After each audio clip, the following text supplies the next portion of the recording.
Hey everyone, tell you what, look, yeah, I'm doing the editing for the video you're about to watch. Kind of neat? No? Just weird. Got it. Anyway, because I've been a bit lax lately because I was sick last week, I decided to talk about my rookie ranks on stream on the Dynasty Grind that we do every Wednesday this week.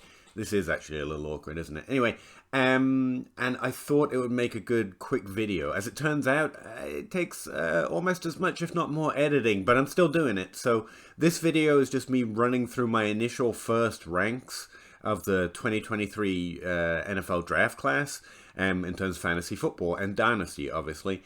Let me know what you think. Let me know if you're interested in this. If you want to see a longer version of it, the live stream, it goes onto YouTube, so you can check it out on my channel. But yeah, this is just the top 7 or 8 wide receivers and running backs based on my first run through of their overall profiles, as well as a couple of quarterbacks and a tight end I think I'm keeping in there. But yeah, 2023 ranks, early look. Let me know what you think. Thanks. It is worth noting that it's at the end of a 3-hour live stream, so I'm worn out to the extreme, and I look even more of a mess than usual. This is carefully crafted mess. That was just actual mess, and the stream quality is worse than the video quality, I hope, just because it's live streaming and it pulls a lot heavier on my internet, so the video quality is slightly worse, but I mean, you're not here for my looks, let's face it. I traded away Murray. Traded for Murray, I traded away the 106 and the 103. Beautiful. I'm going to report you to the police, sir. Highway robbery. Awesome trade. And that is the end of it. What's that? I was going to do my ranks. Bye, Russ. Bye, everybody. Yeah, I'm going to let Russ go to bed, but since I did title it ranks, and again, the early ranks, and as Andrew's consistently pointed out, I don't know what I'm talking about, but I did want to offer you where I'm at. I posted them on Patreon. I've made some rough notes about my first observations, and I'm going to try and do it quickly without boring you to death while giving you some idea of what I have been looking at. With quarterbacks, I've really been looking about completion percentage over expected relative to their conference and their ADOT. It's a metric called CPO.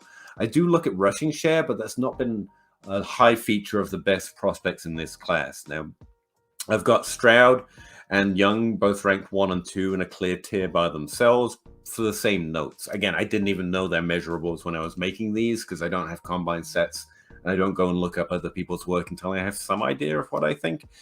After that, there's several tiers, but honestly, I'm not overly excited about anyone, especially after I found out, talking to Travis May, there was a quarterback that was actually really interesting. If you're interested in the 24 running back, Grayson McCall, which is actually standing out. And again, I like to check that against, is this just a high production profile coming from like the Mountain West Conference or something? But Travis says he's actually pretty good, but he's decided to go back to school. And that left those two standing by themselves. I do have the others ranked so far. Jake Heiner is my number 3. Herndon Hooker comes in the same tier. So I like him bad as well. I'm more about the tiers at this point. I put Levis and Dorian Thompson-Robinson, the running back you've all been talking about, the Russian quarterback, in tier 4. They only really stood out because I am aware of the noise on Twitter that teams are interested. Levis looks like the underwhelming pocket passing quarterback, which I'm not overly excited about, but NFL teams and scouts certainly know more about what they can get out of him. If he gets draft capital, we're going to have to invest more time in trying to understand what his range of outcomes is going to be based on his landing spot. I thought my takeaway from Dorian Thompson-Robinson was going to be there is this path to rushing quarterbacks now, and I always want to bet on a player because that's fun, and I'm just a fan of football, so I kind of bet on players by nature. Talking with Travis, he really helped Anthony Richardson accuracy into context, and it looks genuinely bad. The players we've struggled to see a path to accelerating in terms of accuracy once they get to the NFL level and things become harder have tended to operate at about 20% more efficiency. To put it in context, he was completing passes about 47% of the time relative to his ADA and his conference level. Drew Lock was at 60%, and that was one of the lowest that I've seen with significant, at least hype and potential, and a starting job that came his way. So it's not that it can't happen, it's that those are the things I'm using to compare him to past prospects that were successful, and that doesn't compare them very well. Going to running backs, I'm just going to read notes for Bijan Robinson. Like I said, it's one of the easiest ones I wrote. He's as good as everyone has told you he is. If you want some stats to throw around, the average top 12 running back in the NFL has a career best of 2.4 adjusted yards per team attempt, which is one of my favorite overall looks at how productive they were relative to the team volume situation, where you double the receiving yards and do it by team total attempts. So you're giving receiving backs a little extra edge there. They average 2.4.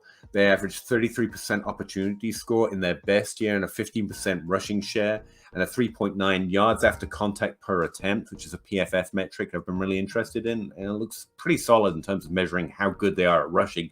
Ken Walker dominated it, for example. Robinson averages higher stats than those career best stats of the top 12 running backs. Again, that's just since 2015. But that kind of says it for me. Two, and in the same tier, to be honest with you, Jahmyr Gibbs is my second overall running back. Honestly, his production metrics look fairly similar to Robinson without the peaks and the overall impressing versus the average. Both have double-digit target shares, but Gibbs looks much more consistent in having like double-digit target shares. In fact, I think he has the highest target share of either. He comes from one of the most drafted teams at that position over the last 10 years, as everyone knows, so he's probably going to get pretty good draft capital. He looks like a mere top 12 prospect, whereas Robinson looks like a phenom compared to top 12 prospects. Next, I've got Tank Bigsby at 3 and Zach Charbonnet at 4 in a separate second tier by themselves. Again, based on what Travis and Zach have both told me, they're both going to measure in well and fill out the uniform and everything else. And it's not just that their production looked good. Tank Bigsby only averaged 1.7 adjusted yards per team attempt, that stat I was talking about.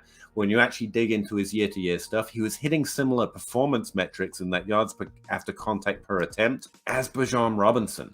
And when you dig into it a little bit further, you realize he was playing on a team that had like something like 20 or 30 less passing touchdowns, which just speaks to the overall lack of offensive potency, and 1,000 less rushing yards. He also looks like he was forced into more of a committee, especially given the context that Travis was giving me, than he necessarily had. And again, when you look what he's actually doing, he's only getting his highest opportunities per game season was like 18, whereas Bijan Robinson is getting better overall numbers with like at least 5-6 extra attempts per game. And on a per attempt basis, he's as efficient yards after contact. I think it's real. It's not just that he's called Tank. I actually think that adjusted yards per team attempt is a little unfair to him given his situation. And he was actually pretty well used in the receiving game. Not like Gibbs, not like Robinson, but he's not a receiving back, if you know what I mean. Could easily be involved in the receiving game. Similar story for Zach Charbonnet, but slightly lower, slightly less heights as Tank and Bijan Robinson had in yards after contact per attempt. But his adjusted yards per team attempt in a more positive situation is actually much better. He's getting 2.8, which you'll notice is above the average for top 12 hits. And when you look at his overall year-to-year performance stats, that looks real. It's not just 1 year of a great performance relative to his situation as well. When you look at the team stats, he just looks like he was a solid running back at a pretty good conference. 1.8 of running backs drafted in the first 3 rounds come from whatever team he's on, which I forget because I don't even know that much about it. From there, I actually tear it down because you've got individual niggles about prospect profiles, but overall they look pretty decent. So they're a little more draft dependent, as are all running backs, to be fair. I have Devin Arcane at 5, Deuce Vaughn at 6, and then Sean Tucker at 7. I keep going back and forth on Sean Tucker because, according to Travis, he's the 7th in the top 7 in this class. But I really like Devin. I'm saying Arcane because that's what the word looks like to me, but I've also heard it pronounced A-chain. Don't know which one's correct. Both sound super awesome to me, so whichever's right, someone let me know. Do I have particular notes? Deuce Vaughn, as Andrew pointed out in this stream, Travis told me he's like a Mighty Mouse candidate. Like, there are size concerns. We know the NFL cares about that, but he was so involved in the receiving game. He's also always got that weapon in his belt. Like, if the team takes him in round 3, you could always hope he gets that kind of receiving workload and provides top 24 upside that way. On a per attempt basis, though, with a significant sample size, he was averaging 3.1 adjusted yards per team attempt. Again, it's definitely higher because he was such a high volume receiver. And he's actually averaging 38% overall opportunities, though, so he was involved in the rushing game.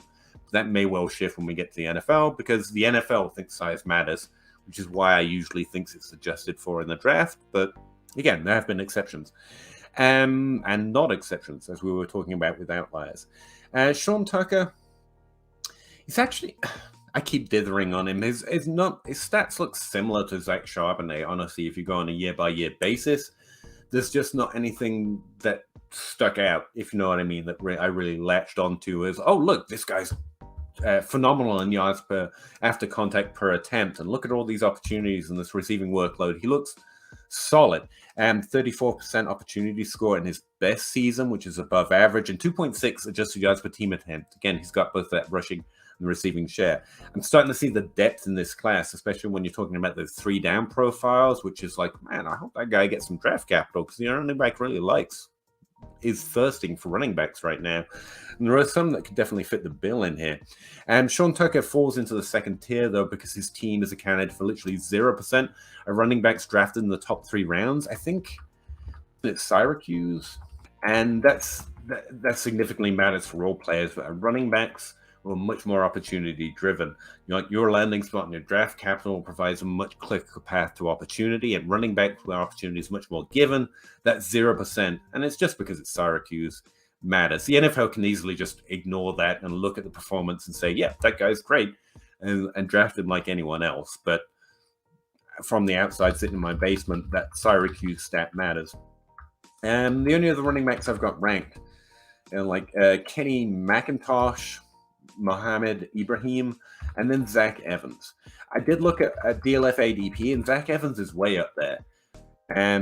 It's going to have to come from the tape. The only reason I have him ranked is because Travis and Zach have both told me about him. When he's on the field, what he's doing is great, but he didn't get on the field a lot.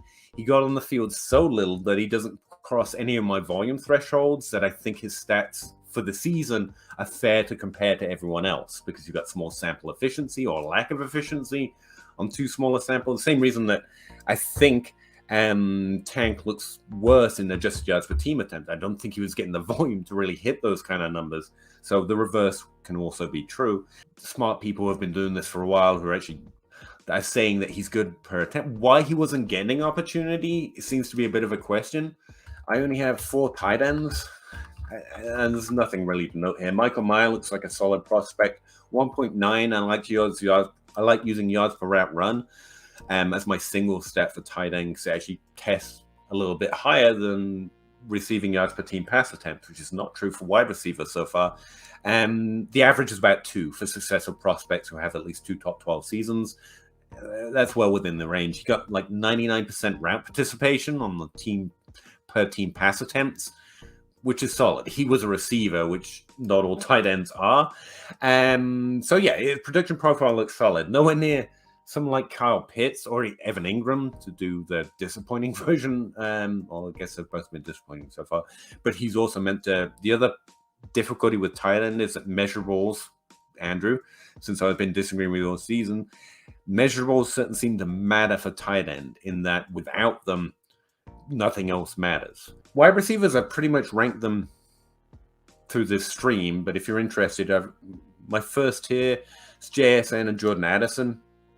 I mostly said my notes, but they did what most successful prospects, especially given their role and where they were playing on the field in terms of their ADOT. They've both got slot-like ADOTs. They don't have high out wide rates, which is perfectly fine, because relative to that role, relative to their ADOT, they were just pumping the charts. They actually slightly increase the age curve. If they hit, the average in those stats is going to increase because of them. They did phenomenal. JSN does have some concern in that he just played that one season, which really crosses the volume threshold of 15 rats per game and playing over 8 games, which is where I'm currently setting it. But again, that's the best season in this class. I mean, Addison's second season was actually almost just as good.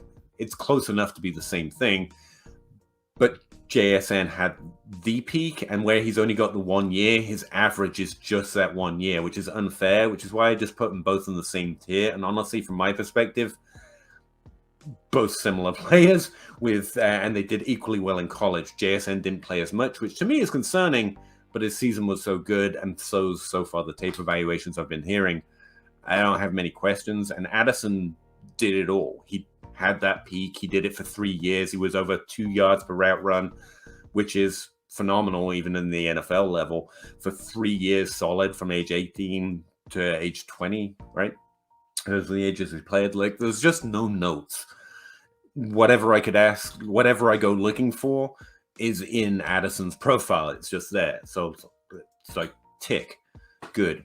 And moving on. The next guy is Josh Downs, my wide receiver 3 right now. I really thought people would hate him. He's got like an 8.7 ADOT, like he just plays close to the line. But doing that, he had 30% of the team's receiving yards for 2 straight years, and over 30% of the team's touchdowns as an 8.7 ADOT guy. That's the dream. I was assuming people wouldn't like him because he's a slot player, but he's hitting higher production metrics on that lower ADOT, then Quentin Johnson, then he's doing better than JSN or Addison at a lower ADOT. It's somewhat phenomenal.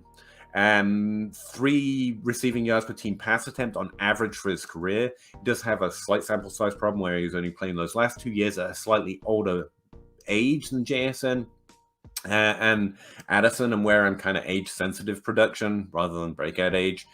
That's what pushed him down below JSN and Addison. But like, he's also got a limited profile. Like, playing that consistently in that role says that he's probably not going to develop into Waddle or Chase or anyone else.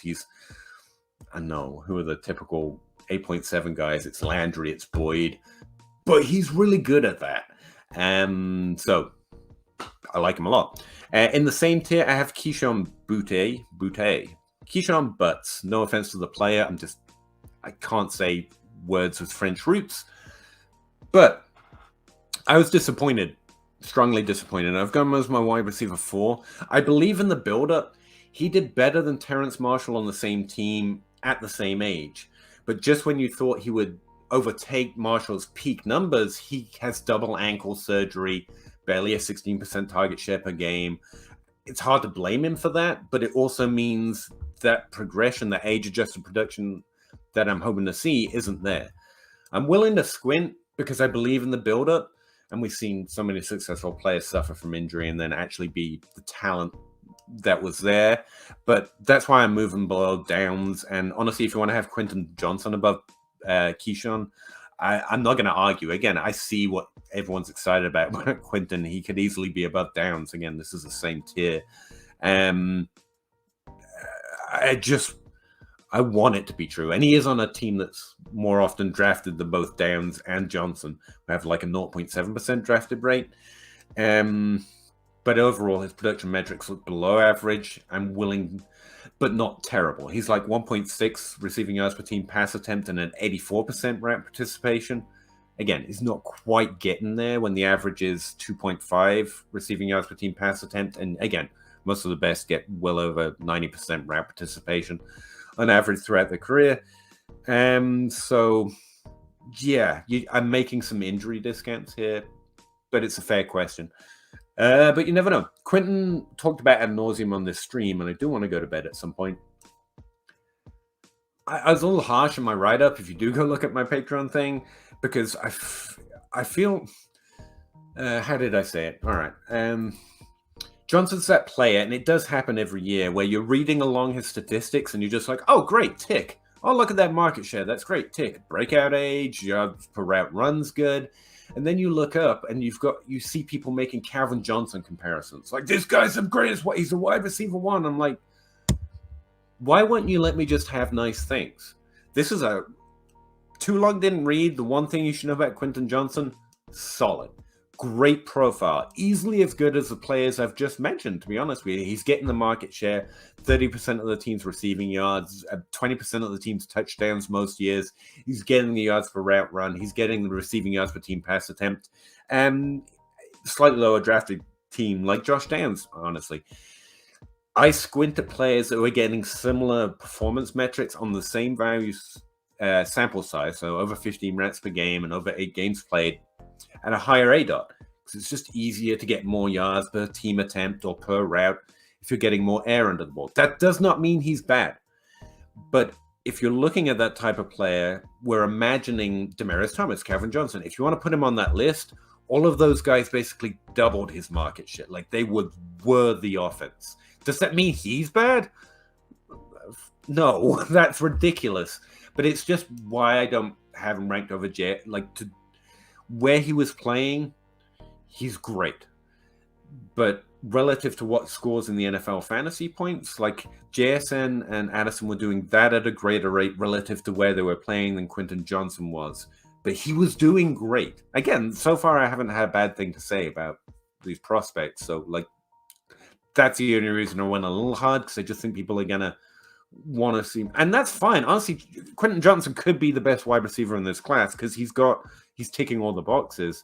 But if I'm going to squint at anything, it's that he's getting 2.7 receiving yards per team pass attempt with all the good market share and good thresholds, which is less than JSN. Again, he's got a higher number because it's averaging and it's literally just his best year. A 91% route participation at a higher ADOT. And is it a little nitpicky? For sure. But when they're all good, you got to nitpick a little bit, and that's what I would choose to nitpick. Getting similar performance metrics and slightly lower in some cases with so much not given. It's earned, that's fair. But under the ball that the other players weren't getting. If I'm going to pick on anything, I'm going to pick on that. It's because I got such low T. Okay, so that was my wide receiver 5, 6, 7, and 8 real quick. Jalen Hurts, Marvin Mims, and Rashid Rice. I think I'm saying that right. They're not similar players, but they all are in this tier because they have similar nitpicks. And they're all nitpicks. These players look good. That's why they're on the list of players to look at first. They're players Andrew and Zach have mentioned. So I'm like, all right, make sure I look at that guy's numbers first. And these were the first players that came up. Hyatt, let's me get this right. Hyatt, as we've talked about with Andrew on the stream a lot, Hyatt and Mims both have that high ADOT. Like in Mims' case, insanely high, like 17 ADOT.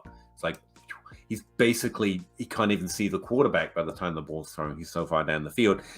He did that for 3 years, over 37 games, consistently high ADOT. But he performed pretty decently. Again, not as high as those other guys, but he had like 2 receiving yards per team pass attempt, an average for his career, 69% route participation, which isn't unusual for that highly specialized role player. Again, Christian Watson, just this pure year in the NFL, and McCall Hardman, could easily see him filling a role. He's coming out after 3 years in college, which is about average. And he was on the list because Zach says he's doing fairly well. And you look at his caught percentage from PFF, and what I did is I looked at the average for players with ADOTs, and he's got such a high ADOT that's a very small list, so it's a little less consistent than SIPO, for example, but it's essentially the same process, but for caught percentage, and he's right at or above the average for players with these huge ADOTs. So that's good. He was performing at a relatively high rate. That's actually one of the things I did ding Quentin Johnson for that I just forgot to mention. Relative to that high ADOT, because Quentin Johnson went from like a 10 ADOT year 1, and then in year 3, the next time he has 8 games and 15 routes run, he's at a 14 ADOT, which isn't Mims high, but it is a higher ADOT, and he's actually catching the ball at a below average rate based on that calculation. That means nothing. It doesn't have a lot of signal, but if I'm looking to describe how well they performed, relative to guys getting all this volume, he did great. And that's probably why he's a little below average at court percentage. But if I really had to argue it out, Quinton Johnson versus JSN and Addison, I'd point out that relative to their ADOTs, the other two were catching the ball at an above average rate relative to their own ADOT. And you could also argue that's quarterback play, like what do I know? And Johnson was slightly, just like 2-3% below average. And most prospects you'd imagine do well in that. But again, it has very little signal, so maybe not. But I think that's a contextual stat that is fair to compare. Mims was doing well in that stat as well. Jalen Hyatt, I can't remember off the top of my head, 16% target share on average, which is actually fine. I was really looking at that. I dinged him for it. This is Jalen Hyatt. I dinged him for his 16% overall average, but it's actually fine when you're looking at a college career. Like T. Higgins had a slightly elevated ADOT and an averaged 16% target share. Like it's not overly concerning. I know you like Hyatt, so I wanted to dig in a little further before the stream, Andrew. Rashee Rice is actually a similar problem on the opposite direction. He had a sub-12 ADOT for most of his career. He also played 4 years with 42 games. Now, while I like having volume, and I don't care about the age he's coming in, but players who play 4 years, that's not going to create a good sample window. It is worth noting that he's coming from a slightly lower conference. It's the American Conference, and that's somewhat typical. A player that's going to do something in the NFL from a lower conference tends to spend on average a little extra time because you've got to get someone to notice you, I guess, and no one's watching the American Conference, or not as many people are watching, not as many scouts as the Big 12 or the SEC. So it's not too bad, but overall it's not a great look. But if 2 years of Hyatt and Johnson and 3 years of 2 years of Hyatt and 3 years of Mims suggests that this role player nature is ingrained in his profile, then it's really ingrained in Rashee Rice. That's basically what he did. That low ADOT, close to the line of scrimmage, catching an average or slightly below average rate relative to that ADOT. Like that's what he does. He's perhaps Hunter Renfrow, who was awesome at that for a number of years, and based on where we probably expect him to be drafted. And the type of role he was having in college, that's roughly where I'm at on him. He's going to be that quarterback safety net that's not a running back. And he was fairly good at that at college. But again, he was averaging 1.2 receiving yards per team pass attempt, which is below the average for players with 2 top 24 seasons. But when you look at his overall profile, because Zach specifically told me to go look, yeah, it looks solid. It looks like he performed relatively well at a lower ADOT and a slightly lower conference. Thank God. The last wide receiver I have ranked, because I have to do a profile on him, is called Cedric Tillman. He has a JSN problem that he's just got 1 year that is his average, which means it looks high. He's got 2.8 receiving yards per team pass attempt. The average, again, is 2.5. So that's above average. But that's just his best year. That's an unfair comparison. And it's because he's this late career breakout. Well, I don't want to dismiss that last year he had. Looked great. He had an amazing last year there.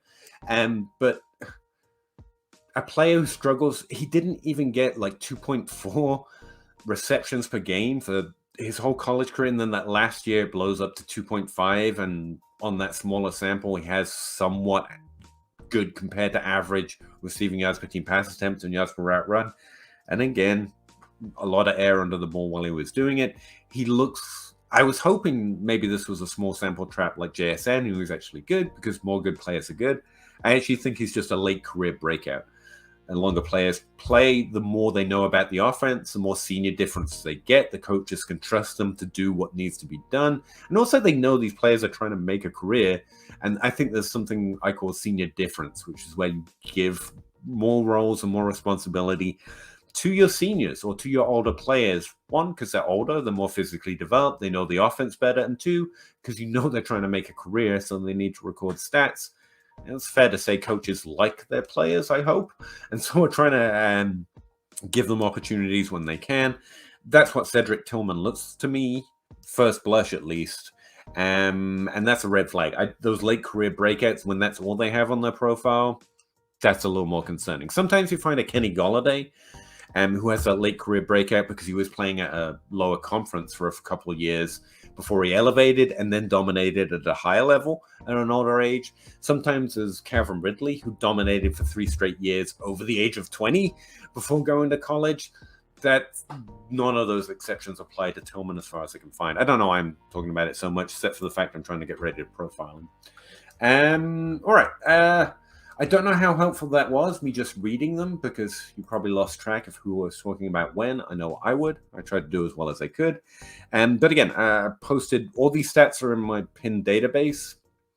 I've got it simplified down to just those 2 things that I was talking about. On my ranks sheet, which I posted on my Patreon last night, instead of writing any of my articles. If you want to check them out, or hit me up on Twitter, I'll be happy to type something out instead.